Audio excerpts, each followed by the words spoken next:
Made in Abyss, significado espiritual, simbolismo y transformador viaje del alma. Hay historias que no están hechas solo para verlas, hay que sentirlas. Son historias que traspasan la pantalla y tocan partes de tu alma de maneras que no imaginas. Made in Abyss es una de ellas. El significado espiritual de Made in Abyss va mucho más allá de una historia de aventuras. Cuando me la presentaron, al principio, parecía una simpática aventura animada sobre exploradores que bajan un abismo lleno de criaturas, reliquias y misterios. Además, los personajes son niños entrañables, pero en lo profundo, lo que hay detrás de la historia es mucho más grande. Es una metáfora del viaje del alma. Cada plano, cada silencio, cada lágrima, cada gota de sangre tiene un propósito. Enseñarnos o recordarnos que para ascender primero hay que descender y que solo quien se atreve a mirar su oscuridad puede descubrir su verdadera luz. El abismo, para mí, simbólicamente es el inconsciente, ese territorio interior donde habitan las memorias dormidas, los miedos, las heridas y también la pureza que olvidamos. Descender no es caer, es aceptar, es reconocer que hay partes de nosotros que aún esperan ser abrazadas. Y, como en el abismo, están escondidas esperando a que vayamos a encontrarlas. Por eso, aunque la serie parezca sombría o gore, en algunos momentos es profundamente luminosa. Cada escena habla del despertar espiritual, de la inocencia que no se pierde, sino que se transforma en sabiduría, y de la ternura que sobrevive incluso al dolor más profundo. Nada en esta obra es casual, los personajes, los paisajes y hasta la música funcionan como símbolos de los distintos estados del alma. Y aunque su estética parezca dulce e infantil, como os digo, el mensaje es muy humano. La luz y la sombra no son opuestos, sino complementarios. Quizás, gracias a ese toque infantil con el que se presenta la serie, podemos soportar la dureza del viaje y también alguna de sus escenas. El abismo como símbolo espiritual. En muchas tradiciones místicas, descender representa el inicio de la transformación. Jesús desciende al inframundo. Inanna baja al reino del Ereshkigal. Buda observa el sufrimiento, Dante atraviesa el infierno. El descenso es siempre una iniciación. De hecho, Made in Abyss me recuerda una mezcla entre la Divina Comedia y Viaje al centro de la Tierra de Julio Verne. En Made in Abyss, el abismo no es castigo ni condena, es un camino hacia lo sagrado, un espacio que prueba, purifica y revela. Cada capa es un velo que se levanta, un nivel de conciencia que se abre. A medida que los protagonistas bajan, el espectador también lo hace, hacia lo más profundo de sí mismo, hacia ese punto donde la mente no puede seguir y solo el corazón puede sostenernos la luz y la bondad que hay dentro de nosotros. Las 6 capas del abismo.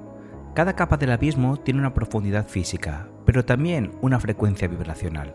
Son como los planos del alma, las etapas de la transformación interior. La primera capa, el borde del abismo, es donde la aventura comienza. Todo es luminoso, inocente y esperanzador. Simboliza el despertar espiritual inicial, cuando el alma empieza a recordar que hay algo más allá de la superficie de la vida. La segunda capa es el bosque invertido. Es la prueba del cuerpo. La belleza empieza a mezclarse con el peligro. El viajero descubre que avanzar requiere esfuerzo, disciplina y humildad. Representa el contacto con las limitaciones humanas y el peso del miedo. La tercera capa, la gran falda del despertar. Es el vértigo del alma, el entorno se vuelve hostil. La pérdida de orientación simboliza la confusión del buscador espiritual, que debe soltar el control mental y aprender a confiar. El dolor aparece, pero también el primer atisbo de convención. La cuarta capa, el cáliz de los gigantes, es el peso de las emociones. Aquí el alma se enfrenta a su vulnerabilidad. Surge la empatía, la compasión y la conciencia de que amar también duele.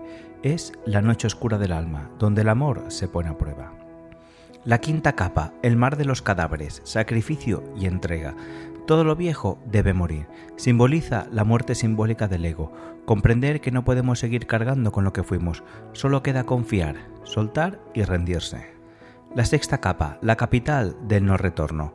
Es el punto sin regreso. Entrar aquí es aceptar la transformación completa. Ya no se puede volver atrás, porque algo esencial ha cambiado. Simboliza la alquimia final, donde el alma se funde con la conciencia universal. Más allá de la séptima capa se insinúa lo incognoscible, el lugar donde el yo desaparece y solo queda el misterio. La incomodidad como puerta a la comprensión. Uno de los grandes aciertos de Made in Abyss es que no busca ser cómoda. Desde sus primeros capítulos, algunas escenas pueden desconcertar o incluso generar rechazo. Por ejemplo, Nada más empezar la serie, Rico dice que si no encuentra tesoros, la volverán a colgar desnuda como castigo. Esa sensación, chocante al principio, no está ahí por provocación gratuita, sino como un ritual de entrada. La historia te mide como si te preguntara: ¿estás dispuesto a mirar lo que no entiendes y seguir bajando? Hay otro elemento que generó mucha conversación entre quienes vieron la serie: la manera en que se trata el cuerpo de Reg desde una perspectiva casi clínica, casi incómoda. Algunas escenas, que muchos recuerdan del final de la temporada, juegan precisamente con esa incomodidad, explorando su corporalidad de forma directa y casi provocadora. Al principio puede parecer extraño o innecesario, pero si se observa con atención, funciona como un termómetro narrativo. La serie nos enfrenta a la materialidad del cuerpo, a su dimensión biológica, justo en una historia que está hablando del alma. Esa tensión entre lo espiritual y lo físico tampoco es casual. El contraste entre inocencia y corporalidad genera fricción en el espectador, y esa fricción vuelve a cumplir la misma función que en tantas otras escenas de la serie: medir hasta dónde estás dispuesto a descender sin apartar la mirada. Incluso aquello que nos saca de nuestra zona de confort forma parte del descenso, porque el abismo no solo revela sombras emocionales, también nos confronta con nuestra propia humanidad. A medida que avanzas, comprendes que estas escenas no son aleatorias, son pruebas que calibran si tu descenso está en sincronía con el de los personajes y vais bajando al mismo ritmo. Cuando esa incomodidad se transforma en comprensión, sabes que has cruzado una frontera, has dejado de mirar con los ojos de la mente y empiezas a mirar con los del alma. El abismo no permite retroceder. Una de las verdades más profundas que la serie nos muestra es que el abismo no permite regresar. Cuanto más desciendes, más imposible se vuelve volver a la superficie. Físicamente, por la maldición del ascenso; espiritualmente, porque una vez has despertado, ya no puedes volver a dormirte. Quizá puedas ignorarlo, pero ya no puedes volver atrás. La llamada maldición del abismo es, en realidad, una metáfora del despertar espiritual. Cada vez que intentamos regresar a la versión antigua de nosotros mismos, algo dentro protesta, el cuerpo duele, la mente se resiste, el alma no encaja donde antes parecía estar cómoda. La conciencia no retrocede. El alma que ha visto su luz interior no puede volver a ignorarla, aunque intente cerrar los ojos. De la misma forma, los exploradores que descienden al abismo comprenden que todo retorno implica pérdida, dolor y a veces una muerte simbólica. El precio del despertar es la transformación. Crecer implica asumir que no existe el regreso intacto. Subir duele porque ya no somos quienes éramos cuando bajamos, y eso, lejos de ser una condena, es la prueba de que hemos cambiado. Por eso, la frase "no hay retorno" es una revelación. El momento en que entiendes que la única dirección posible es seguir avanzando más profundo en el amor, más dentro de ti mismo. Ozen, la inmóvil, la maestra que te prepara para caer. Entre todos los personajes que aparecen en el primer tramo del viaje, Ozen, la maestra que entrena a Rico y Reg antes de su descenso, cumple un papel esencial. A primera vista puede parecer dura, incluso cruel. Los empuja al límite, los hace sangrar, los enfrenta a sus propios miedos, pero su función no es castigar, es fortalecer. Ozen es la vida misma cuando decide templarte antes de una gran travesía. Representa esas capas en las que todo parece ponerse en tu contra, pero en realidad el universo te está dando las herramientas, la resistencia y la claridad que necesitarás más adelante. Cada golpe que ella da es una enseñanza disfrazada, cada palabra áspera es una advertencia amorosa. Ella encarna el principio de la sabiduría cruda, la que no se aprende en los templos, sino en el barro. Por eso, cuando los protagonistas dejan atrás su entrenamiento, lo hacen con algo más que conocimiento. Llevan dentro la certeza de que pueden sobrevivir al abismo, porque antes de que la vida nos deje descender, siempre nos enseña, de un modo u otro, a defendernos. El renacer en la oscuridad. Cuando Rico es envenenada y Reg se ve obligado a tomar la decisión más importante y dolorosa de la historia de Made in Abyss deja de ser una simple aventura y se transforma en una prueba espiritual.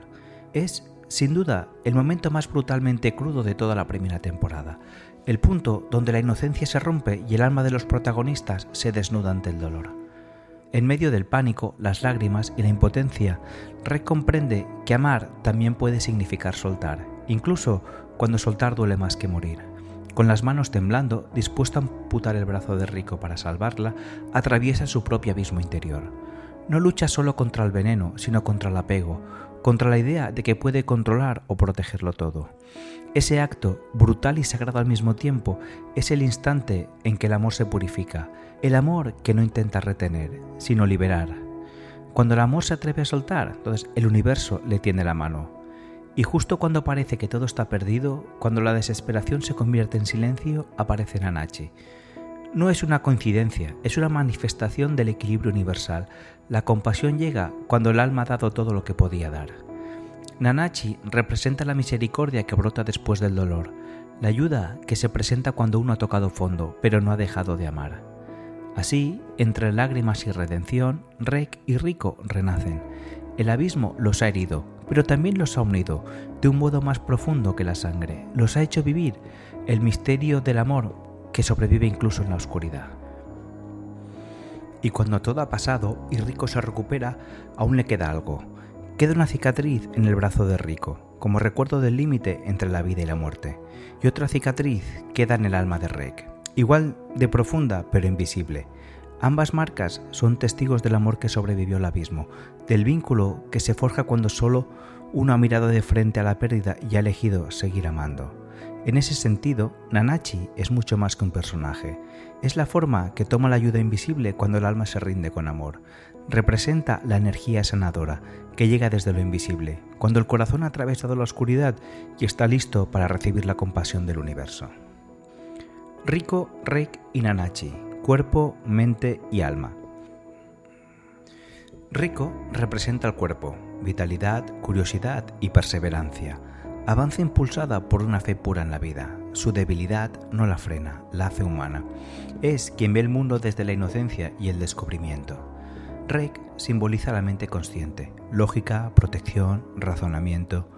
Pero su amnesia refleja la mente que ha olvidado su origen divino y busca recordarlo. Cuando venimos a este plano, también perdemos la memoria y nos embarcamos en una búsqueda continua de lo que somos y lo que vinimos a hacer. Nanachi encarna el alma antigua, la sabiduría que nace del dolor. Ha descendido, ha perdido, pero conserva la compasión. Es la comprensión silenciosa de quien ya vio la oscuridad y eligió seguir amando.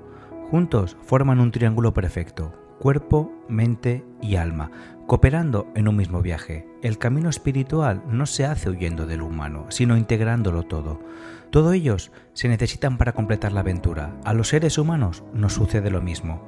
Por eso, para mí, los tres son la encarnación del ser humano completo. Mitty y el amor que libera. El vínculo entre Nanachi y Mitty es uno de los momentos más sagrados y devastadores de Made in Abyss. Mitty no representa solo la inocencia deformada por el dolor, representa el sufrimiento que queda atrapado en el cuerpo cuando el alma no puede terminar de irse. Es la herida que no cicatriza, el trauma que no encuentra descanso, la memoria que no sabe morir. Convertida en algo irreconocible, incapaz de desaparecer, Mitty encarna una de las realidades más duras del viaje de espiritual. Hay dolores que no se transforman solos, necesitan compasión, necesitan presencia, necesitan amor consciente. Nanachi vive junto a ese dolor, lo cuida, lo protege, lo acompaña, no huye de él. Y en ese gesto hay algo profundamente humano, aprende a vivir con lo que nos rompió. Pero amar no siempre es conservar, a veces amar es permitir que aquello que sufre descanse.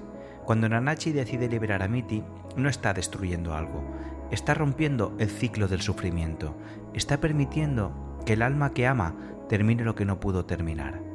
Amar no siempre es conservar, a veces es permitir que el otro regrese a la luz.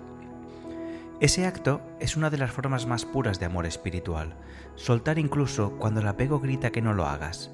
Mitty no es solo un personaje, es el símbolo del dolor que necesita ser visto para poder transformarse. Además, hay un detalle simbólico que pasa desapercibido si no se mira con atención, la llamada doble maldición.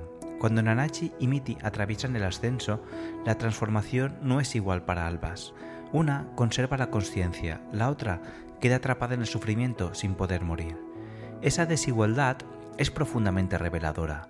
No todos atravesamos el dolor de la misma forma. Hay quienes, al tocar fondo, despiertan.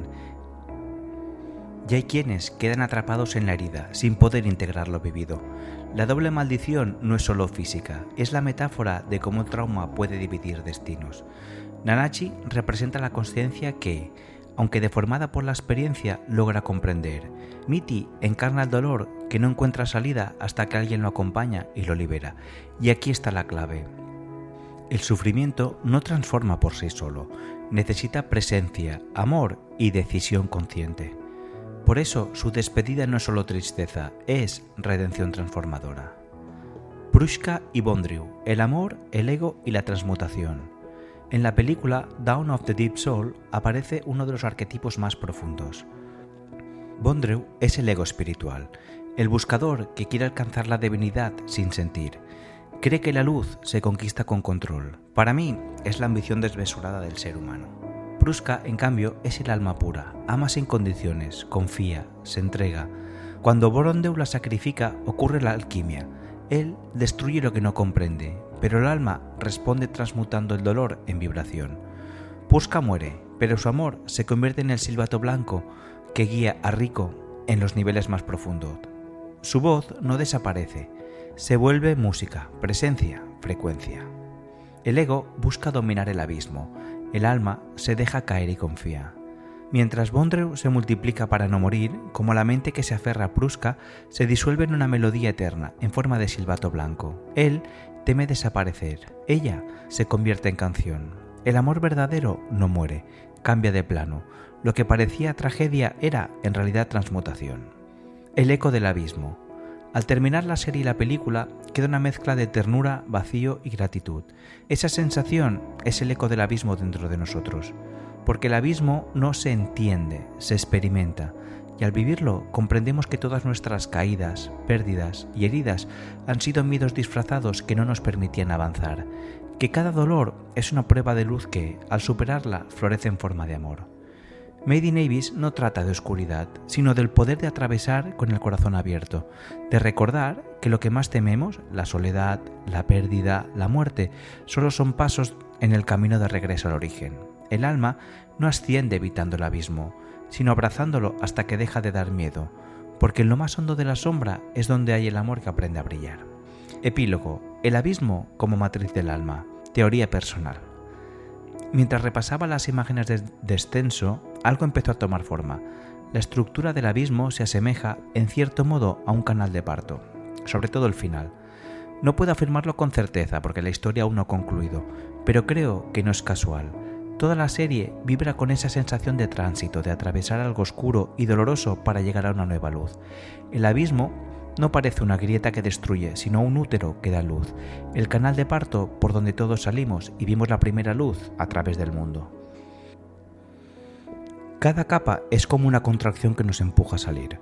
Cada descenso, un movimiento hacia el inicio de la vida. El alma atraviesa la presión, el miedo y la pérdida, de forma hasta renacer en un nivel más elevado de consciencia. Quizá el abismo no sea un castigo, sino una matriz cósmica, un espacio donde las almas se gestan de nuevo, desprendiéndose de lo que ya no son para regresar a la luz. Si ese simbolismo se confirma, Made in Abyss no estaría narrando un descenso a la oscuridad, sino un viaje de nacimiento espiritual. Y eso explicaría por qué, pese a su dureza, la serie transmite ternura, inocencia y fe. Porque al final el abismo no traga, sino que pare, y lo que nace de él, aunque marcado por la oscuridad, lleva los ojos del brillo de quien ha visto el origen. El final de la primera parte del viaje. Escribo esta reflexión tras ver la primera temporada de Made in Abyss y la película Dawn of the Deep Soul. Más allá del formato, esta obra me recordó que la espiritualidad no siempre es luz, también es fango, vértigo, pérdida y renacimiento. El despertar espiritual y evolucionar no es un camino de rosas ni muchas veces fácil. Igual que los exploradores que se atreven a meterse en el abismo, hay que tener valentía, coraje y ganas de explorar. El abismo no elige a cualquiera, solo a quienes sienten la llamada que pueden descender, y esa llamada es el primer despertar. Como en el abismo, cada capa de nuestra vida nos invita a ir más hondo, hasta encontrar la pureza que nunca desapareció, sino que solo dormía, porque descender, en este caso, no es caer, es recordar quiénes somos.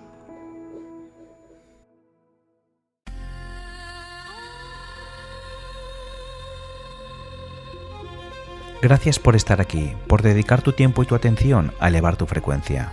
Si este episodio ha resonado en ti, suscríbete a Frecuencia de Luz para que cada nueva entrega llegue hasta ti y compártelo con quienes creas que estén listos para despertar.